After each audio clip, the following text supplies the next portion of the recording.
इब्राहिम और इस्माइल दो छोटे भाई थे जो हर वक्त साथ खेलते, हंसते, शरारतें करते, लेकिन जैसे ही खिलौनों की बात आती, दोनों के बीच छोटा सा जंग शुरू हो जाती। इब्राहिम कहता, मेरी कार को हाथ भी न लगाना, और इस्माइल फौरन जवाब देता, फिर तुम मेरे ट्रक से दूर रहो।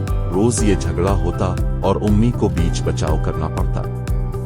आखिर एक दिन अबू ने दोनों को अलग अलग खिलौनों के डब्बे देकर कहा कि एक हफ्ते तक कोई किसी का खिलौना नहीं छुएगा।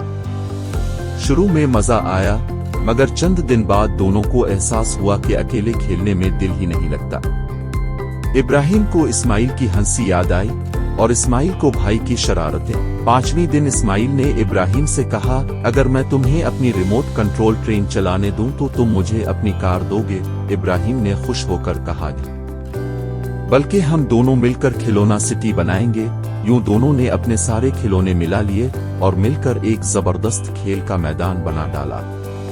उम्मी ने मुस्कुरा कर कहा, देखा, खिलौने बांटने से कम नहीं होते, लेकिन खुशियां जरूर बढ़ जाती हैं। और अब इब्राहिम और इस्माइल ने सीख लिया कि भाई होने का मतलब सिर्फ साथ रहना नहीं, बल्कि खुशी से साथ बांटना भी।